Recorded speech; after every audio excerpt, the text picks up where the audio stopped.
Bon, bonsoir à tous et à toutes. Pour commencer, il y aurait presque un paradoxe à réaliser un topo sur le parti et en plus sur la nécessité indispensable du parti, alors qu'on assiste à une situation de crise énorme de tout un tas d'organisations politiques et en particulier précisément des partis. Non seulement les partis institutionnels, je pense que ça a échappé à personne, mais si on regarde l'effondrement du PS et dans une moindre mesure l'effondrement des Républicains, mais aussi du Parti communiste, et tout ça en fait dans un sens un peu particulier au profit d'organisations qui précisément se présentent comme n'étant pas des partis. Donc c'est pour la gauche, on peut penser à la France Insoumise qui explique beaucoup ça, que c'est pas un parti, qu'il y a des consultations à l'intérieur, etc. Mais même du côté de la droite, ou de cette espèce de zone un petit peu bizarre dans laquelle se situe Macron, mais où c'est pareil, lui il a créé un mouvement en marche, et je pense que ça c'est une situation qui doit nous interpeller et qui fait écho à une sensation assez répandue et dans tout un tas de secteurs, y compris vis-à-vis des gens avec lesquels nous-mêmes on discute, dans le mouvement ouvrier, dans la jeunesse, dans toute une génération qui s'est même forgée pendant le mouvement contre la loi travail, qui a un fort sentiment anti-parti et un sentiment de méfiance important vis-à-vis du fait de s'organiser, et en particulier dans un parti politique. Donc la manière dont on a pensé le topo, c'est pas mal autour de ça, c'est-à-dire que moi j'ai essayé d'identifier les principales objections que je rencontrais souvent dans mes discussions avec les gens pour voir comment on y répondait, et en fait les structurer en différents types de blocs. Le premier, c'est des objections autour de l'organisation politique en général et le fait de s'organiser pour lutter. La seconde, c'est le fait de s'organiser dans un parti révolutionnaire et en particulier hérité du léninisme et de cette tradition-là. Et enfin, les troisième types de discussions et d'objections, c'est autour de l'engagement militant et du fait de donner une grande partie de son temps et sa vie à la perspective de la révolution. Et donc c'est comme ça que je vais structurer cette espèce de présentation pour dialoguer avec toutes ces préoccupations réelles qui existent. Et pour rentrer dans le vif du sujet, effectivement, la remise en cause des partis et des organisations politiques, elle ne date pas que de ces élections, même si celle-ci, elle cristallise un peu un moment de crise particulièrement intense. Mais il y a une remise en cause beaucoup plus profonde et beaucoup plus large dans le mouvement ouvrier et dans la jeunesse. Et en réalité, moi je pense qu'il y a un truc qu'il faut commencer par dire, c'est que ça part d'un sentiment qui est justifié et qui s'explique. Notamment parce que les organisations qui ont été construites par le mouvement ouvrier au cours du XXe siècle, et ça c'était pas mal le sujet du premier topo, non seulement elles n'ont pas servi aux objectifs qu'elles s'étaient donnés, c'est-à-dire amener le prolétariat à la révolution, mais en plus de ça, elles se sont souvent retournées contre lui-même et transformées en son contraire, quoi. Si on regarde du côté des organisations réformistes que les ouvriers voyaient effectivement comme un outil de la lutte pour leur émancipation, elles se sont révélées être le dernier rempart de l'ordre bourgeois et jouaient un rôle très important de canalisation des mouvements de masse dans des phases insurrectionnelles. On a parlé des épisodes de 36 ou même de 68, quand Maurice Thorez expliquait qu'il fallait savoir finir une grève. Et il y a un autre fait important, qui est aussi celui selon lequel le seul parti qui a en réalité réalisé ses objectifs, c'est-à-dire d'organiser la prise du pouvoir par le prolétariat et de le mener à la révolution, le parti bolchevique, lui aussi a dégénéré, jusqu'au point de ne pas devenir un outil pour l'extension de la révolution, mais plutôt un agent de son isolement dans l'Union soviétique, avec un partage du monde avec les forces impérialistes, au point de devenir une vraie pression contre-révolutionnaire, et aussi tout un système très bureaucratique où une caste privilégiée a confisqué la révolution de la classe ouvrière pour décider à sa place, quoi. Ça, c'est pas l'apanage des organisations politiques, c'est un truc qui existe dans le mouvement syndical aussi.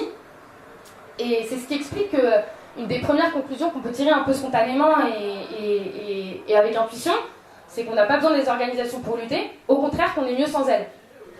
Mais en réalité, c'est un peu plus compliqué que ça, parce que le problème, c'est que penser la transformation sociale sans organisation, ça implique de penser qu'à un moment donné, l'ensemble de la classe puisse se mettre en mouvement spontanément, en même temps, avec comme objectif commun le renversement du capitalisme, ce qui n'est pas forcément une évidence, avec la perspective de prendre le pouvoir, et avec un accord sur les moyens pour y parvenir. Et du coup, c'est vrai que souvent cette conception, du coup, elle amène à justifier l'idée selon laquelle on peut faire la révolution par l'éducation populaire, par exemple, c'est-à-dire par un travail conscient vis-à-vis des gens, en leur donnant les outils de compréhension de comment fonctionne la société, etc. Et en espérant qu'à un moment, on prenne conscience tous ensemble que en fait, cette société est pas terrible et qu'il vaudrait mieux la transformer. Mais ça, dans le cadre du capitalisme, c'est une pure utopie. Nous, au contraire, et c'est le but de ce développement, on pense que pour qu'une révolution elle soit victorieuse, elle doit être préparée par un noyau de gens déterminé et conscient du but, précisément parce que c'est pas possible que l'ensemble de la classe accède à un niveau de conscience homogène qui lui permette de taper sur le même clou au même moment. Ça, c'est pour une raison simple, je pense qu'on est capable d'observer, c'est que de manière générale, les différents individus qui constituent la classe, ils sont dans une situation d'inégalité face à la vie en général, et en particulier face à l'accès à la culture, face à la capacité d'avoir du temps pour lire, pour réfléchir. Quand on est dans une situation d'aliénation et d'exploitation énorme, évidemment que c'est un truc qui ne permet pas de développer tout un tas de types de conceptions propres et de prendre conscience de ses intérêts. De la même manière, ça dépend aussi des expériences auxquelles on a été confronté. Et en partant, on voit bien que quelqu'un, par exemple, ou un travailleur qui a fait mai 68, qui a été confronté à des grèves dures, il aura une accumulation d'expérience et de fait une conscience de ses intérêts, le caractère de lutte des classes, du niveau d'offensive de la bourgeoisie, supérieur à quelqu'un qui a travaillé pendant 40 ans dans une usine où il ne se passait rien. Au contraire, ce serait plutôt uniformisant de traiter un collectif social comme un pur ensemble indéterminé et indifférencié. D'autant plus que je pense que ça, c'est un truc qu'on a pas mal abordé dans les séances précédentes, mais le capitalisme, précisément, il joue tout le rôle de rejeter une partie très très importante de la classe dans sa propre ignorance, c'est-à-dire dans des conditions d'aliénation et d'exploitation qui évidemment l'empêchent de devenir un sujet politique. Penser dans ce contexte que chacun est égal et qu'on peut espérer une prise de conscience collective, massive et simultanée, c'est par ailleurs totalement utopique parce que ça sous-entend que c'est possible dans le capitalisme. Or, si les classes dominantes, elles offraient aux exploités les moyens idéologiques et moraux de leur propre émancipation, ce ne serait pas un système si réactionnaire que ça. Ça sous-entendrait qu'en fait, on pourrait attendre plus, lui demander plus, et attendre, en quelque sorte, qu'il se réforme et qu'il nous apporte l'émancipation de lui-même. Et je pense que ça, c'est un truc où on voit bien qu'il y a une contradiction. C'est pour ça qu'en réalité, arriver à une conscience de classe, à une conscience de ses intérêts, à la conscience de se battre contre le capitalisme, dans le capitalisme, c'est un combat, et c'est un combat qui ne peut se mener que consciemment. Et je pense que ces définitions, elles sont importantes pour comprendre un élément que nous, on revendique, c'est-à-dire que ce qu'on appelle dans ce cas l'avant-garde, c'est pas une espèce d'élite éclairée qui va répandre la bonne parole aux masses, mais c'est un noyau de personnes qui, en raison d'un certain nombre d'expériences, a un degré de conscience supérieur à ceux qui sont plongés dans un niveau d'exploitation et d'aliénation très important. Par contre, un truc et je veux dire ça, c'est un truc, je pense, qu'on est capable de constater nous-mêmes dans la réalité, c'est-à-dire que dans tout mouvement de grève, dans tout mouvement étudiant, on voyait bien, même moi je sais pas, j'étais à Tolbiac, il n'y avait pas tous les étudiants qui étaient dans les AG, il n'y en avait qu'un secteur. Donc ça, de fait, ça conserve une part de, ça a une part de réalité dans les faits, quoi. Mais par contre, un truc qui est très important, c'est que ce qu'on appelle l'avant-garde, elle ne peut exister, elle n'a de raison d'être que parce qu'elle se pense en rapport à la masse, c'est-à-dire qu'elle est capable d'apporter une politique à l'ensemble des travailleurs pour penser la destruction du système. Et je pense que ça, c'est une première définition qui est importante. C'est-à-dire que l'avant-garde, qui n'est pas l'ensemble de la classe, doit s'organiser dans un parti. Mais une fois qu'on a dit ça, on n'a pas tout dit, parce que le parti, c'est pas que ça. À la différence d'un syndicat ou d'une organisation de quartier, par exemple, qui regroupe les gens par rapport à une sorte d'appartenance objective, genre soit géographique, soit sociale, le parti, il regroupe les gens autour d'un projet de société et des moyens d'y parvenir. C'est pour ça que c'est tout à fait normal et sain qu'au sein de la classe et du mouvement ouvrier, il y ait différents types de tendances politiques, différents types d'organisations qui défendent des stratégies différentes et qui ont des projets différents pour transformer la société. Et on voit que les débats, ils sont entre les réformistes, les marxistes révolutionnaires, les Mao, etc. Et peut-être pour faire un petit aparté et expliquer quelque chose, la stratégie, pour les marxistes, c'est quelque chose d'important, mais qui vient en réalité du vocabulaire militaire et qui était introduit par les révolutionnaires au cours du XXe siècle. Avant, on parlait que de tactique. La tactique, c'est quoi? C'est de la même manière, si on pense en langage militaire, c'est ce qu'on appelle la conduction d'une opération isolée. Dans la guerre, c'est une bataille. Pour les militants, c'est intervenir dans une élection, intervenir dans une grève, intervenir dans une AG. Et la stratégie, au contraire, voilà, et précisément en quoi le parti joue un rôle par rapport à ça, c'est que c'est l'articulation de toutes ces batailles partielles dans l'objectif d'emporter l'ensemble de la guerre. Et la guerre, pour nous, c'est la destruction du système capitaliste et l'instauration d'un pouvoir des exploités pour conduire une transition vers une société sans classe et sans État. Mais un truc à préciser, c'est que les discussions autour de la stratégie, c'est pas des discussions abstraites ou des prises de position. Elles se fondent sur une vision un peu matérialiste de quelles sont les forces en bataille. Et ça, c'est des trucs qu'on a commencé à aborder, encore une fois, au cours des topos précédents. Mais un truc qui est clair pour nous, c'est que notre ennemi, la bourgeoisie, il est organisé. Il a ses écoles de pensée, ses écoles de formation, ses institutions. Non seulement il est organisé, mais il est armé. C'est-à-dire qu'il est capable d'attaquer et de se défendre. Il a de la police, il a une armée. Et en plus de ça, elle détient les moyens de production du savoir qui lui permettent de développer sa propre idéologie. Elle est très très consciente de ses intérêts de classe. C'est ça qui explique que dans tous les mouvements de lutte des classes, elle pense son intervention comme une véritable guerre.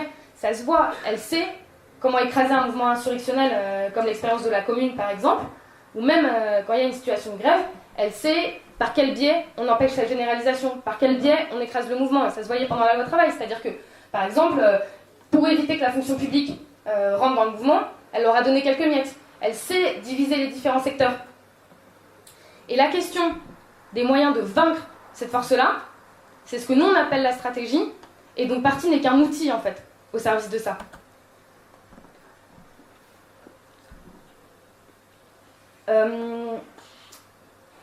Une fois qu'on a posé un peu ce panorama général, je pense qu'il faut insister sur un élément, c'est que une des expressions centrales et indispensables de cette stratégie dans le mouvement ouvrier, encore une fois c'est ce qu'on discutait la semaine dernière, c'est la question de l'hégémonie ouvrière, c'est-à-dire la nécessité pour la classe ouvrière de se doter d'un programme hégémonique au sens d'être capable d'entraîner d'autres secteurs que lui-même dans la lutte révolutionnaire.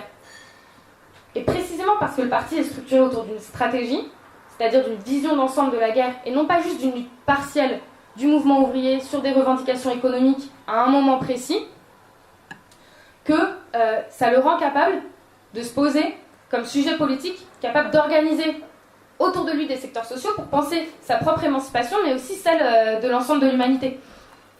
Et je ne sais pas si vous vous rappelez, mais on ne va pas y revenir parce qu'on en a beaucoup discuté, mais on a parlé un peu de l'exemple de Zanon, précisément, qui était une usine sous contrôle ouvrier, mais on avait pas mal insisté sur le rôle du parti qu'il y avait là-dedans. C'est-à-dire que comment est-ce qu'on passe du fait qu'il y a une lutte économique autour de garder son emploi et de se battre pour qu'une usine ne ferme pas, et le rôle que les militants du parti avaient joué là-dedans, dans le sens d'expliquer, oui, Zanon est aux ouvriers, mais en fait Zanon est au peuple. Et que c'est autour de ça qu'une victoire a été organisée.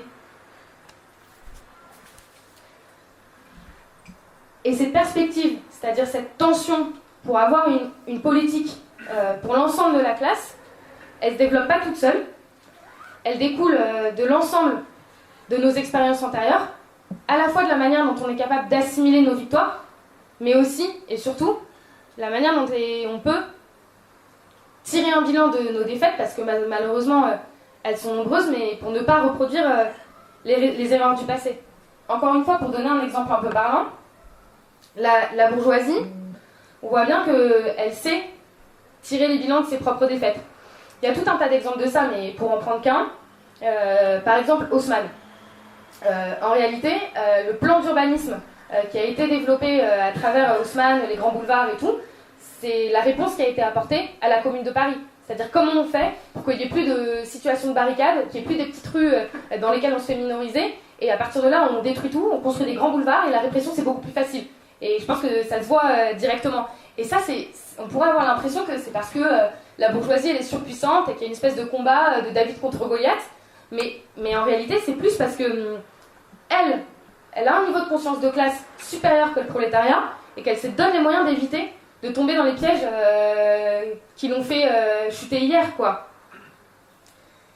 Et je pense que ça s'explique simplement parce que dans la mesure où on vit dans une société où l'idéologie, c'est celle des classes dominantes. Évidemment qu'à l'école, par exemple, jamais on va nous enseigner quels sont les exploits de la classe ouvrière, qu'est-ce qu'on a conquis, comment on a fait, comment on le garde. Au contraire, toute l'entreprise, c'est une entreprise de détricotement et qui consiste à falsifier en fait toutes ces expériences-là du passé, ce qui fait que de manière spontanée, personne ne garde cet héritage-là, quoi. Et ça, c'est un des arguments pour expliquer que le parti, c'est un rôle de contre-idéologie. Pour ses militants, évidemment, mais pour l'ensemble de la classe. C'est pour ça que, par exemple, c'est très important que le parti est un journal. Et que dans le parti, on puisse transmettre toutes ces expériences du mouvement ouvrier, les diffuser, les revendiquer et les partager. Mais il n'y a pas que la question plus des, on va dire, des idées ou des acquis, parce que ce travail de mémoire ou de transmission, il ne se pense pas seulement à l'échelle d'une génération militante à une autre ou d'un seul pays. La question, c'est à l'échelle de l'ensemble des expériences du mouvement ouvrier et même de l'ensemble du monde, comment est-ce qu'on est capable de synthétiser toutes ces expériences pratiques pour les généraliser et les élever à l'échelle de ce que nous, on considère comme la théorie de la révolution, mais qui pour nous a un sens particulier. La théorie de la révolution, c'est la science de détruire la bourgeoisie. Et cette science, je pense qu'elle a un caractère spécifique. C'est pas la même chose que la science institutionnelle ou universitaire, parce que précisément, elle se nourrit en permanence des expériences pratiques et concrètes qu'a traversé la classe. Et ça permet de résoudre la contradiction qui semble apparente entre d'un côté la théorie et de l'autre la pratique. Comme si il y avait ceux qui s'enferment dans des caves pour parler du marxisme et ceux qui, au quotidien, aident au jour le jour les plus pauvres, les plus exploités, etc. Pour les révolutionnaires, pour nous, la pratique, elle est essentielle, c'est évident, mais par contre, elle ne peut pas servir à pallier les symptômes du capitalisme. Nous, elle se pense systématiquement autour de l'objectif qu'on se fixe, c'est-à-dire celui du renversement de la bourgeoisie. Et chaque bataille, même partielle, elle entretient un lien très étroit, et c'est comme une école de guerre pour nous, par rapport à cette perspective-là. Et on peut donner des exemples un peu concrets de ça, mais je pense que la manière dont on pense, nous, proportion gardée, mais de manière générale, le parti dans son intervention dans la lutte des classes, c'est exactement pour ça, c'est savoir comment est-ce qu'on est capable de se forger là-dedans, de tirer des bilans, de préparer, et la loi travail, pour nous, ça a été ça. Moi, je fais partie d'une génération qui a vécu son premier grand mouvement social à cette époque-là, et pour qui ça a été une école de formation autour de ça, c'est-à-dire qu'est-ce qu'on a réussi, qu'est-ce qu'il a manqué pour gagner, et comment on se prépare pour les affrontements qui commencent dès maintenant avec le gouvernement Macron. Et ça, c'est un truc important, parce que ça permet de pallier à une situation où on militerait que pendant les mouvements, par exemple. Et il y a eu un effet comme ça à la loi travail, c'est-à-dire qu'il y a eu tout un tas de gens qui se sont levés, tout un tas de gens qui se sont radicalisés, tout un tas de gens qui étaient en colère, qui avaient beaucoup d'indignation, et le moment où ça s'est fini, il y a une dispersion énorme, tout le monde rentre chez soi, et c'est comme si on attendait qu'il y ait un nouveau déferlement. Mais le rôle que nous on doit avoir dans ce contexte-là, c'est précisément comment est-ce qu'on est capable d'assurer une continuité, non seulement entre les différentes expériences militantes qui existent à l'échelle courte, telle qu'on la vit là, mais plus généralement vis-à-vis des expériences historiques qui nous ont structurés et dont on n'a pas conscience si on les transmet pas de manière... Voilà.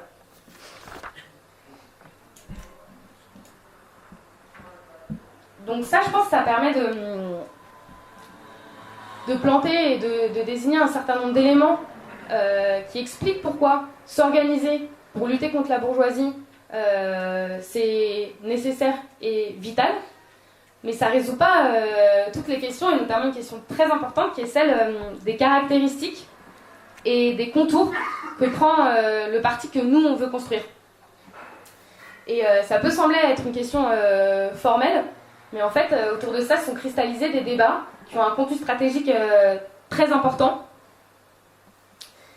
Et on peut donner, à mon avis, l'exemple, en tout cas le plus éloquent de ça. Je pense que vous savez que le mouvement ouvrier russe, il a été divisé en deux grands courants au début du XXe siècle. Il y a les bolcheviks et les mencheviks. Mais je ne sais pas si vous savez autour de quoi est-ce qu'ils se sont divisés.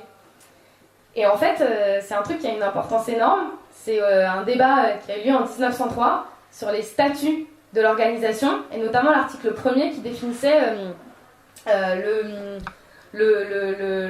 membre du parti et les modalités d'adhésion. Et je pense que ça vaut le coup de lire les discussions, et notamment en fait qui étaient portées entre Lénine, qui portait une position différente, qui va mener à la création du parti bolchevique, et Martov, qui fonde la conception menchevique.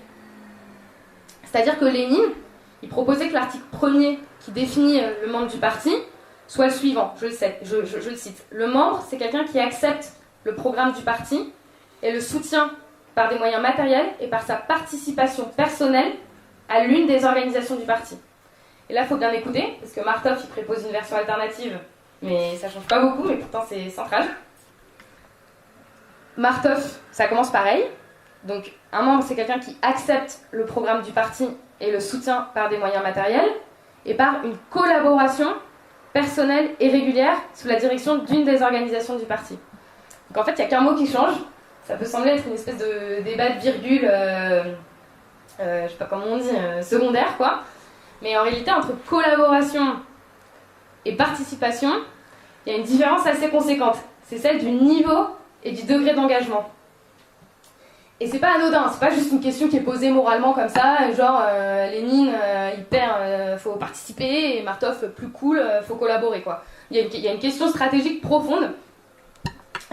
C'est-à-dire que derrière la conception de Martov, se cachait l'idée d'un parti dont les délimitations étaient plus floues, c'est-à-dire qu'il n'y a pas d'engagement conséquent, et qui correspond à une stratégie qui n'est pas celle de l'affrontement avec les classes dominantes. Et c'est normal parce qu'à cette époque, les mencheviks commençaient à théoriser l'idée selon laquelle, avant de pouvoir faire une révolution socialiste et prolétarienne en Russie, il faudrait passer par un processus, il y aurait une révolution démocratique bourgeoise dans laquelle le prolétariat n'aurait qu'un rôle accessoire à jouer, de soutien à la mise en place d'un régime démocratique bourgeois et néolibéral. En revanche, la grande innovation de Lénine, c'est d'avoir eu l'intuition, même si ce n'était pas une théorie totalement achevée à cette époque-là de la Révolution, que le prolétariat en Russie avait un rôle indépendant à jouer, et que ça n'allait pas passer par en fait une conquête graduelle et démocratique vers le socialisme, mais par des affrontements avec les classes dominantes. Et à partir de là, c'est évident qu'il faut construire des organisations différentes, notamment encore plus quand c'est sous un régime autocratique tsariste où il y a un niveau de répression énorme. Et c'est pour ça que Lénine, il l'explique comme ça. Moi, je trouve que c'est assez parlant. Il dit « Il ne faut pas oublier que tout membre du parti est responsable du parti et que le parti est responsable de chacun de ses membres. » Et en fait, c'est pas du tout... donc ça implique, oui, que le parti opère un phénomène de sélection vis-à-vis des membres. Mais c'est pas du tout une conception élitiste ou, je sais pas, ou sectaire. En fait, c'est... Surtout que dans des situations qui ne sont pas celles de régimes démocratiques bourgeois, comme je pense les trois quarts de la salle connaissent dans notre génération en France, etc., un niveau de délimitation politique, c'est une condition de survie pour les militants révolutionnaires. Et ça, c'est un truc que même des camarades, voilà, je sais pas moi, qui ont milité en Amérique latine pendant les dictatures, comprennent très bien, quoi. Et donc il y a un aspect de préservation des militants, mais il n'y a pas que ça. En réalité, c'est une garantie de démocratie interne. C'est-à-dire que, contrairement aux idées reçues et à ce qu'on entend souvent, un parti homogène autour des questions stratégiques c'est précisément ce qui permet de forger des militants conscients et pas d'avoir une masse d'adhérents passive. Parce que le parti, tel qu'il était conçu par Lénine, c'est pas une direction qui pond des communiqués, des orientations et que les adhérents doivent appliquer. Au contraire, chaque militant a tous les outils, pas juste formellement d'égalité, mais politiques, pour comprendre le contenu, pour avoir un avis, pour influencer sur l'orientation et débattre et convaincre autour de lui, quoi. Et du coup, ces éléments-là là, que je viens juste de décrire, on va dire que c'est les premières grandes caractéristiques de ce qui fonde la conception du parti léniniste. Mais je vais rentrer un peu plus dans les détails, et là c'est le moment où j'arrive à d'autres types d'objections, comme j'expliquais un peu en introduction. C'est-à-dire que, en plus, il y a une méfiance et on va dire une vision très caricaturale, en particulier, de ce que c'est que le parti léniniste. D'un côté, du côté de la bourgeoisie, c'est un truc qui a été... qui a subi, je sais pas comment dire, mais une offensive idéologique très importante, et ça se voit parce que, par exemple, il y a plein d'exemples de ça, mais si on regarde maintenant, c'est le centenaire de la Révolution russe. Par exemple, il y a des articles du Figaro qui sont sortis, qui titraient en énorme « Comment Lénine inventait le totalitarisme », où il y a toute une petite musique qui consiste à expliquer que Lénine, c'est une espèce de dictateur qui a une minorité, qui a mené une révolution sans le consentement des gens, etc. Et donc il y a toute cette idée-là qui est très répandue, mais je pense que au-delà de ça, c'est une conception qui a une influence plus large. Moi, je le vois dans les discussions avec les gens autour de nous. Et je pense que du coup, c'est intéressant d'essayer de passer en revue un certain nombre d'idées reçues qu'on entend sur le parti léniniste et de discuter de quelle conception nous on en a. Et en quoi... voilà. La première, c'est l'idée...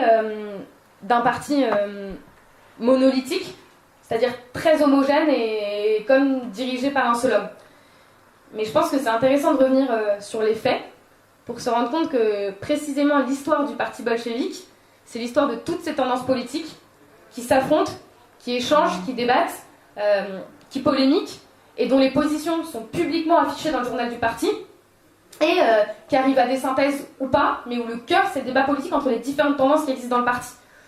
Jusqu'à la guerre civile, où effectivement il y a le Parti communiste, il y a une totale liberté de tendance. Et par le débat démocratique, et ça j'y reviens un peu plus précisément, et ça arrive tout le temps, enfin souvent, que des minorités, la veille, se retrouvent en majorité parce qu'ils ont réussi à convaincre autour d'eux, et inversement. Et pour donner... c'est ça, enfin, je pense que c'est ça qui est important à dire pour comprendre que Lénine, qui est souvent présenté comme le grand dirigeant... voilà, comme si c'était lui en fait qui dirigeait d'une main de fer le parti avec peu d'espace de discussion et tout. En réalité, il s'y trouvait isolé politiquement dans le parti à de nombreuses reprises. Et il y a un exemple qui est parlant par rapport à ça. C'est en avril, quand en fait il rentrait d'exil et que la révolution avait eu lieu en février et que le gouvernement provisoire avait été mis en place. La direction du parti bolchevique à ce moment-là, où il y avait notamment Staline et Kamenev, avait engagé le parti dans une ligne de conciliation, enfin de soutien au gouvernement provisoire. Et Lénine y rentre et il a une position totalement inverse, c'est-à-dire qu'il pense au contraire que la révolution ouverte en février, elle doit donner lieu à un processus plus approfondi de révolution prolétarienne et socialiste, en rejoignant la théorie que formulait Trotsky quelques mois avant. Et sur cette position, il était totalement isolé dans la direction, c'est-à-dire que personne n'était d'accord avec lui, tout le monde le traitait de fou, en expliquant qu'il avait passé trop longtemps en exil, qu'il connaissait plus rien à la situation russe, qu'il comprenait rien, et que c'était totalement impossible, quoi. Et lui, ce qu'il a fait, c'est qu'il allait discuter avec tous les... Enfin, non, pas tout, mais les militants de la... Pardon ? Les cadres, la base du... Voilà, les cadres et la base du parti, pour les convaincre de sa position, que oui, la question de la perspective révolutionnaire et de la prise du pouvoir était posée plus rapidement que ce qu'elle pensait, et qu'il ne fallait surtout pas rentrer dans une position de conciliation avec le gouvernement provisoire. Et il a réussi à convaincre tout un tas de camarades de base de son orientation et à faire changer la position de la direction autour de ça, quoi. Et il y a plusieurs exemples de ce type-là. Et en tout cas, si on regarde de près l'histoire du parti bolchevique, c'est loin d'être un parti monolithique dirigé par Lénine, quoi. Parce que sur la question de est-ce que ce serait par exemple bureaucratique, au contraire, on voit bien que s'il n'y avait pas un régime démocratique solide et un véritable espace pour le débat politique, jamais ce parti aurait pu avoir une telle souplesse et revenir sur tout un tas de décisions qui pourtant étaient des décisions centrales dans la conduite de la révolution, quoi. Et ça, c'est un type de fonctionnement qui est important et qui s'appelle le centralisme démocratique. Et pour expliquer l'idée que ça recouvre, c'est pas une formule magique organisationnelle, mais par contre, c'est quelque chose qui présuppose à la fois la plus grande liberté de débat sur l'orientation, le programme et toutes les discussions politiques, et en même temps, une unité imparable dans l'action, une fois que le débat est tranché, la capacité de frapper sur un seul homme quand il y a des moments brûlants de la lutte des classes. Et ça, c'est un truc très important parce que de la même manière, c'est pas quelque chose qui est à incarner dans l'abstrait comme un mode d'emploi, mais c'est une espèce de dialectique qui s'est forgée à l'épreuve des expériences réelles. Et ça, c'est une logique qui est vraie plus généralement. Précisément, le parti bolchevique, c'est absolument pas un modèle figé, parce qu'on pourrait entendre qu'on est un peu fou de se dire, vas-y, au XXIe siècle, en France, comment vous pensez revendiquer un modèle de parti qui a existé en Russie au début du XXe siècle? Mais en fait, c'est précisément parce que une des caractéristiques essentielles qui fondent le parti léniniste, c'est que ses formes et ses contours évoluent en permanence selon les conditions précises de son intervention. C'est-à-dire qu'il est passé par des périodes de clandestinité, de forte répression, où priment les éléments où le parti est obligé de se fermer et d'être le plus consolidé possible. En revanche, dans des périodes de poussée du mouvement de masse, il ouvre ses portes et ses frontières pour intégrer tous les éléments qui ont émergé dans la mobilisation. Et il y a une citation peut-être qui permet d'illustrer ça mieux que je le dis là, qui dit « Le bolchevisme a vécu une histoire pratique de 15 années, 1903-1917, qui, pour la richesse de l'expérience, n'a pas d'égal au monde.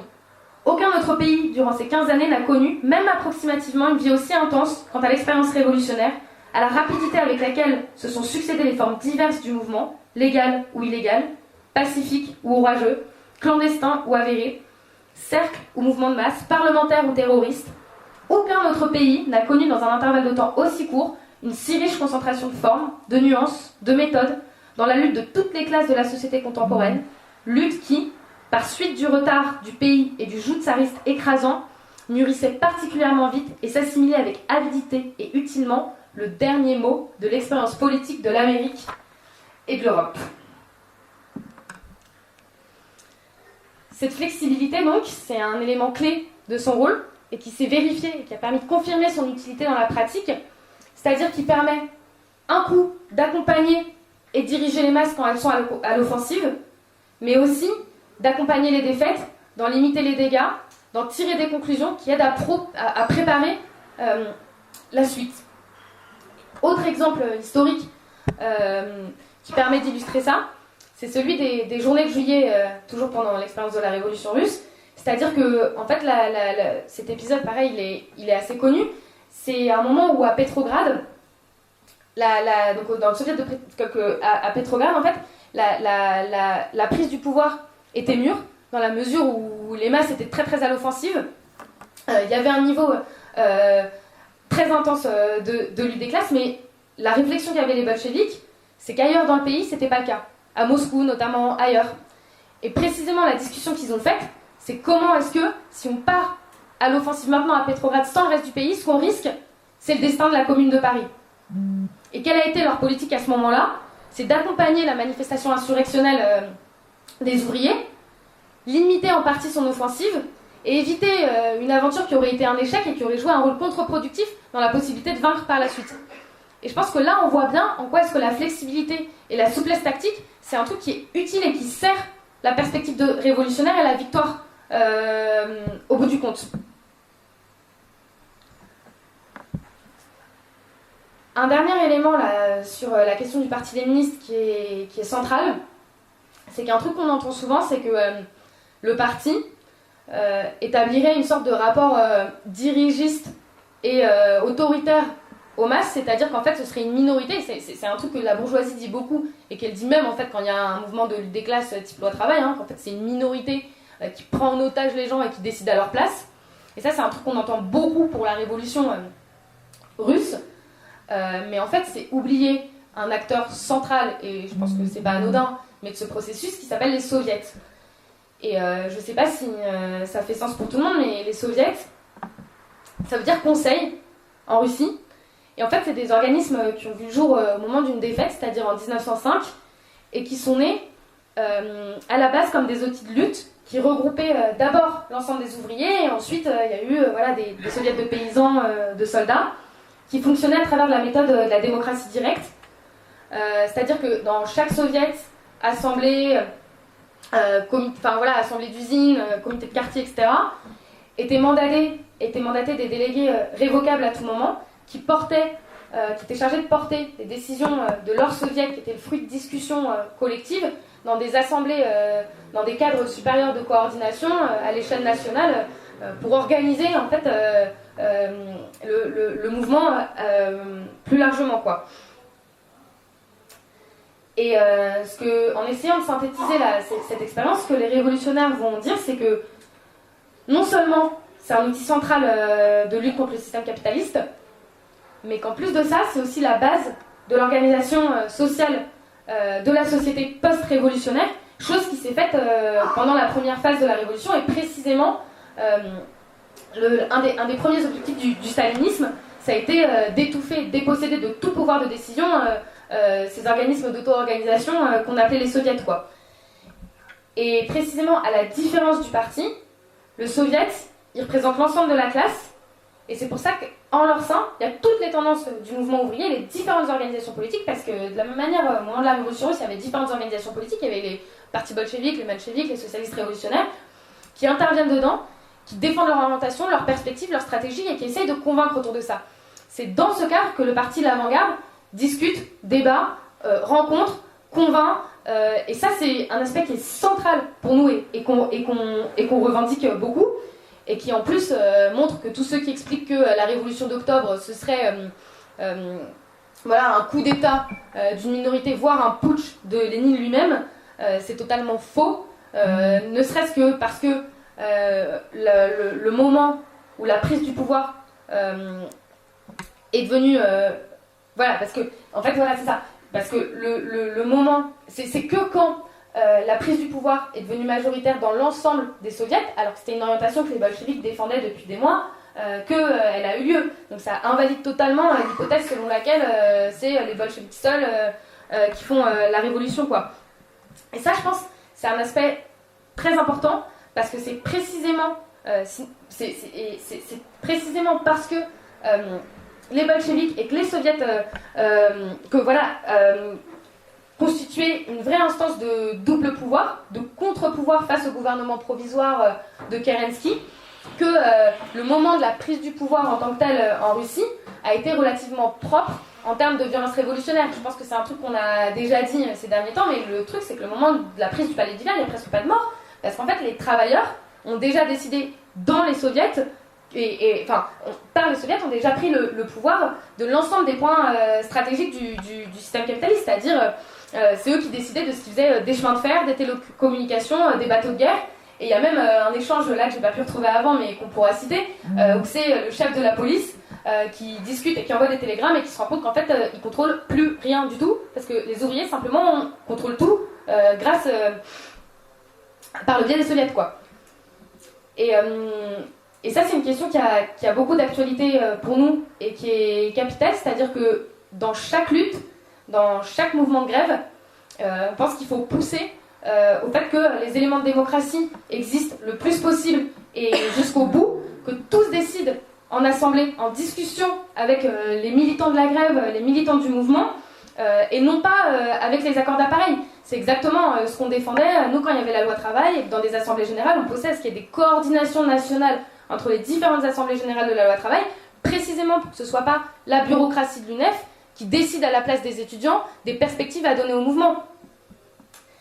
Et ça, c'est pas monnaie courante dans le mouvement ouvrier, je pense que tout le monde le voit, parce que là, ce qui se passe aujourd'hui, c'est pas tellement que les travailleurs décident pour eux-mêmes, sur la base de cadres d'auto-organisation, de ce qu'il faut faire, c'est plutôt que les directions syndicales sont en train de négocier avec Macron de quand est-ce qu'éventuellement il y aura un calendrier de mobilisation, alors qu'il y a beaucoup d'appels de travailleurs à la base qui sont pour préparer une offensive plus rapidement, quoi.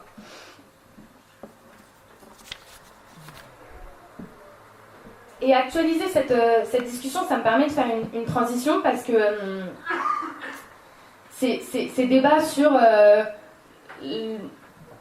les fondements un peu théoriques du parti bolchevique, le débat historique entre les mencheviks et les bolcheviks, tous ces éléments-là, en réalité, ils ont une actualité très importante aujourd'hui, et c'est un débat qui n'est pas du tout dépassé, précisément dans un contexte où toute l'offensive néolibérale après la chute du mur de Berlin, toute l'idée selon laquelle le capitalisme, c'est un système indépassable, que c'est la fin de l'histoire, qu'on est dans une nouvelle ère où on ne peut plus penser les alternatives comme on les pensait en 68, que surtout c'est plus jamais de 68, etc. Et le fait qu'en plus nous on ait la particularité d'être une génération qui n'a pas connu de révolution, en fait toutes ces conceptions-là elles pèsent et elles ont un écho dans la réalité de l'extrême gauche aujourd'hui et de la manière dont elle se structure et des types d'organisations qu'on rencontre.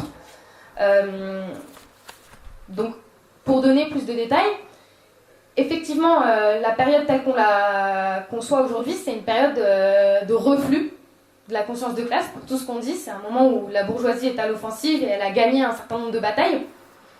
Et ça a eu des impacts sur la manière dont l'extrême gauche pense ses tâches et y répond. Et il y a deux types de réponses qu'on connaît et qui, de notre point de vue, sont deux écueils un peu inverses. Mais les deux principales organisations d'extrême gauche qu'on connaît en France, c'est d'un côté Lutte ouvrière et de l'autre c'est le NPA.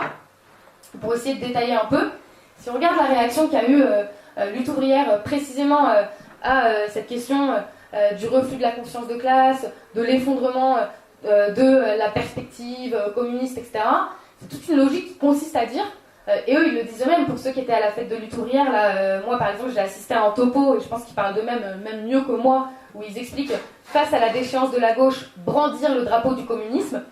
Et donc eux en fait c'est une vision où le rôle des révolutionnaires dans la période, c'est de maintenir les acquis dans une espèce de sorte de formation tortue, c'est-à-dire attaque, enfin protection de la petite miette qui nous reste pour résister à toute cette pression anticommuniste, etc. Mais où ça a des conséquences importantes, c'est-à-dire que ça forge une caricature importante de ce que c'est que le parti révolutionnaire. Déjà, il n'y a aucune démocratie interne.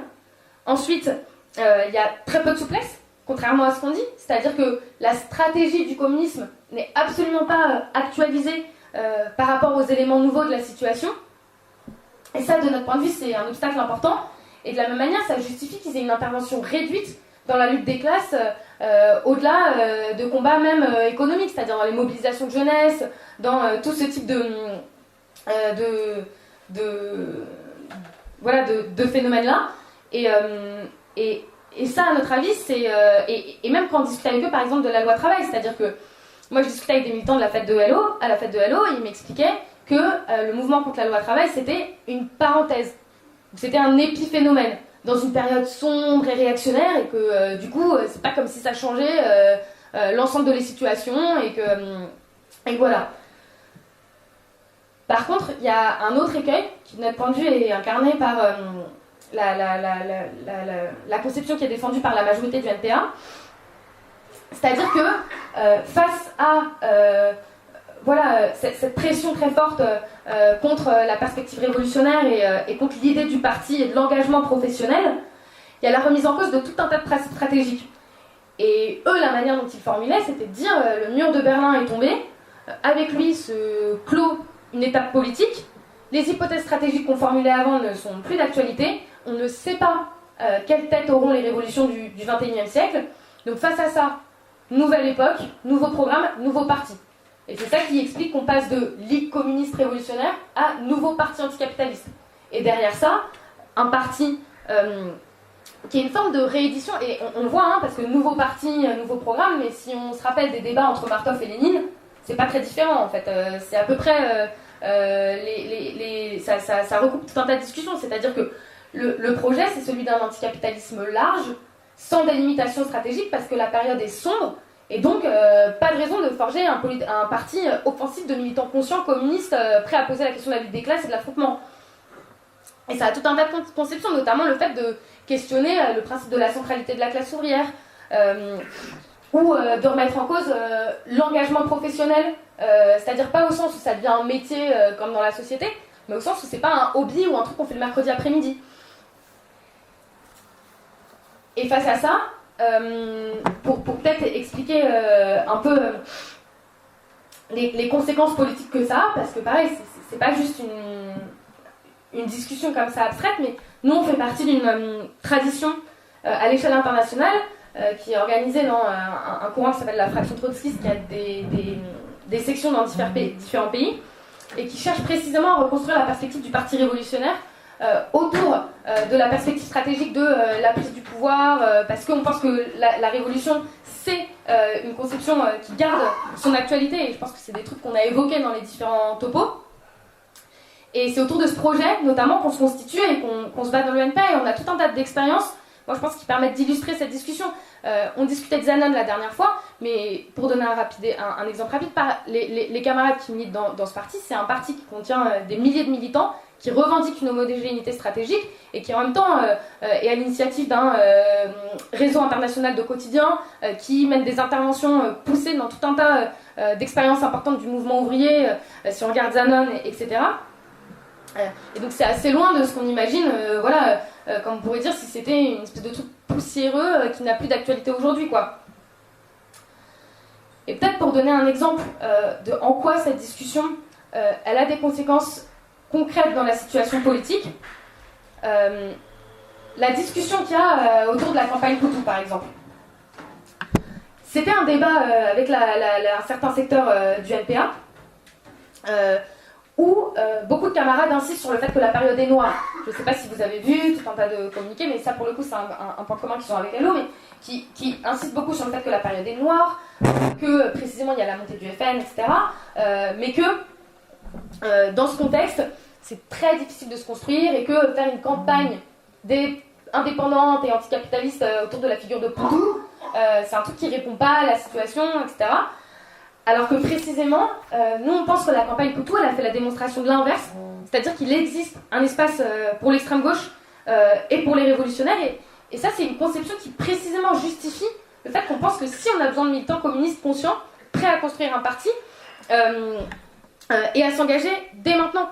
Et j'y reviens après, mais parce que ça c'est peut-être la dernière partie de la discussion à ouvrir, mais une fois qu'on a discuté de la question de l'organisation politique, la question, c'est-à-dire du parti comme outil au service d'une stratégie, la question de quel type de parti peut servir la lutte révolutionnaire. Il y a souvent un type de discussion qui persiste et qui a à mon avis, un ancrage profond. C'est celle autour de l'engagement et du militantisme, et il y a plusieurs niveaux de discussion, mais moi j'ai l'impression en échangeant pas mal autour de moi que c'est évident qu'on arrive et c'est des éléments qu'on commence à ébaucher, mais qu'on arrive dans une situation où tout nous pousse à ne pas militer. Et il y a plein de raisons pour ça. La première, évidemment, c'est celle d'une socialisation autour de la réussite individuelle et d'un mythe selon lequel c'est selon le mérite, selon la construction individuelle, en compétition les uns avec les autres, qu'on est capable de se trouver une place dans la société et que c'est totalement une vie d'idéaliste à la con de passer sa vie à militer pour changer la société, quoi. Et il y a une vraie pression idéologique autour de cette question. Le fait que s'assumer en tant que militant, c'est un truc où on voit très bien que c'est pas les mêmes coordonnées que dans les années 60. Ça, je me rappelle que Dany disait au premier topo, mais que les discussions qui existaient chez les jeunes dans les années 60, c'était de savoir si on était trotskiste, anarchiste, maoïste, et autour de quelle stratégie on se battait pour renverser le capitalisme. Là, c'est pas exactement ça. C'est-à-dire que quand on explique qu'on veut changer la société, on est plutôt regardé comme un fou qui est resté bloqué 40 ans en arrière, quoi. Et il y a un argument qui est très fort autour de ça, et qui marque un peu l'espèce de triomphe de toute l'idéologie bourgeoise qui ressurgit à ce moment-là. C'est l'idée selon laquelle s'organiser collectivement, c'est une espèce d'obstacle au développement personnel de sa subjectivité, de sa personnalité, que en fait c'est perdre son esprit critique, que c'est une forme d'aliénation, et voilà, qu'on se fait endoctriner quand on rentre dans un parti. Mais en fait, là il y a une contradiction énorme, et je pense que c'est quand même facile de la voir. C'est-à-dire, comment on peut penser qu'on est libre et qu'on n'est pas endoctriné quand on vit dans une société où l'ensemble des médias, où l'école, où toutes les institutions de diffusion et de transmission du savoir, elles appartiennent à une minorité qui est la classe dominante. Comment expliquer l'ampleur du sentiment d'oppression et de souffrance qui existe dans la société si on était libre et qu'on pouvait simplement s'émanciper par une espèce de développement personnel? Et en fait, conquérir cet espace au sein de la subjectivité des gens, c'est une grande victoire pour la bourgeoisie, parce que c'est presque une justification existentielle qu'on est mieux isolés les uns des autres, et que perdure comme ça la forme d'atomisation qu'il y a dans la société. Et enfin, je pense l'argument le plus fort et qui traverse et qui recoupe un peu tout ça, et en fait une des raisons pour lesquelles même on organise ces topos de formation, c'est le scepticisme. C'est le fait de dire que, évidemment, déjà on est une génération qui n'a pas connu de révolution, mais qu'en plus, non seulement elle n'est pas possible, parce que, tout ce qu'on dit beaucoup, mais qu'en plus de ça, elle n'est pas souhaitable, parce que c'est l'ampleur des massacres, etc., qu'on a connus.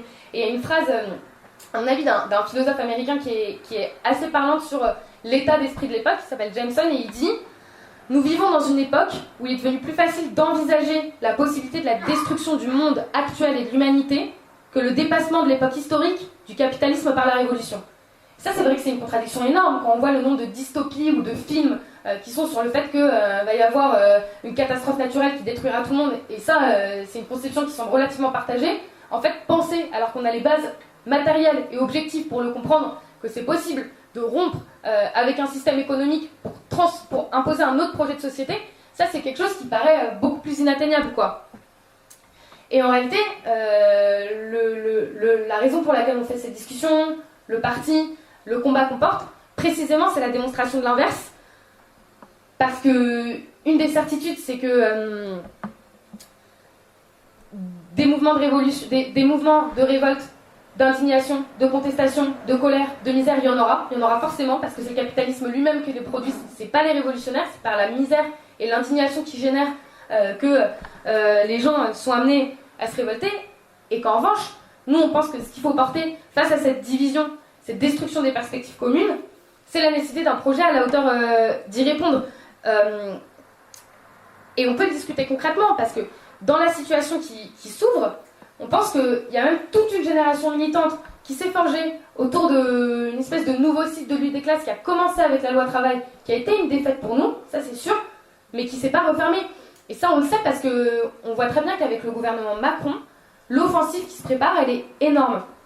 Le pari, c'est d'écraser évidemment matériellement tous les acquis du mouvement ouvrier. Ça, je ne sais pas s'il faut revenir dessus, mais on voit le niveau de, même, je sais pas moi, d'audace et surtout voilà, qui consiste à remettre en cause en fait tout ce qu'on a obtenu. Mais l'idée qu'il y a derrière, c'est aussi de pouvoir écraser tous les éléments de résistance, même subjectifs, qui sont un obstacle à l'instauration du projet de la bourgeoisie libérale aujourd'hui. Et je pense qu'il faut avoir conscience de ça, parce qu'il faut regarder ce que c'est que la classe ouvrière, par exemple, en Allemagne ou aux États-Unis, où non seulement c'est un état de co-gestion avec le syndicalisme qui est énorme, mais il y a une classe beaucoup moins combative, beaucoup moins consciente de ses intérêts, et surtout totalement démoralisée. Et au contraire, en France, un phénomène intéressant, c'est que l'extrême gauche, elle existe encore. Et ça, je pense qu'on l'a démontré autour de la campagne Poutou. Ça, c'est un truc qui a beaucoup posé problème à la bourgeoisie, et ça se voyait dans les articles de presse qu'il y avait au lendemain. Je ne sais pas si vous avez lu, il y a un truc mythique dans Challenge qui explique derrière le bouffon, la révolution. et qui explique comment est-ce qu'en fait Poutou, c'est pas juste un ouvrier déglingué en t-shirt dont il faut se foutre de sa gueule, mais en fait c'est un militant révolutionnaire conscient qui veut détruire la démocratie. Mais en réalité, ils ont raison, en fait. Et ça, c'est un truc qu'on a besoin de conserver et qui justifie que la perspective de l'engagement, elle se pose pas que au moment de la Révolution ou que quand c'est le grand soir.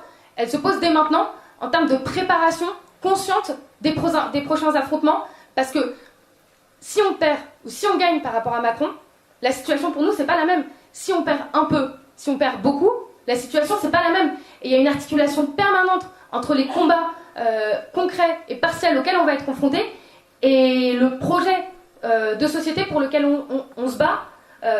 Et il y a une espèce de va-et-vient en permanence entre tout ça, parce que la question qu'on veut poser, c'est celle effectivement d'une transformation sociale qui est plus actuelle que jamais, qui pose la question d'une société sans classe, sans exploitation, sans misère, sans famine, sans suicide, qui serait fondée par l'association des producteurs libres, sans oppression, où les individus sont capables de se déterminer librement en fonction de ses désirs, qui marche selon la maxime à chacun selon ses besoins, à chacun selon ses moyens. Voilà. Et c'est clair que la question, à mon avis, qui vaut le coup d'être posée, c'est de se dire, mais en revanche, dans une société qui est fondée sur l'exploitation et l'aliénation, lier sa vie au reste de l'humanité, à la perspective de son émancipation, c'est l'objectif de conquête de liberté le plus grand qu'on peut trouver à l'intérieur, et le truc dont on aimerait vous convaincre, c'est que ce projet, il vaut le coup d'être vécu, et que c'est 100 fois supérieur à perdre sa vie à la gagner. Et dans ce contexte, le parti qu'on veut construire, c'est qu'un simple mais indispensable outil pour mener ce combat-là. Et je veux juste terminer avec, à mon avis, une citation de Trotsky qui synthétise un peu ces conceptions, qui dit « Chers amis, nous ne sommes pas un parti comme les autres. Notre ambition n'est pas seulement d'avoir plus d'adhérents, plus de journaux, plus d'argent en caisse, plus de députés. Il nous faut tout cela, mais ce ne sont que des moyens. Notre objectif, c'est la libération matérielle et spirituelle totale des opprimés et des exploités par la révolution socialiste. Sur chacun de nous pèse une responsabilité historique. Notre parti existe de chacun de nous, totalement, complètement. Que les Philistins aillent dans le vide à la recherche de leur propre personnalité, ça c'est marrant. Pour un parti révolutionnaire, se donner entièrement à son parti, c'est se trouver soi-même.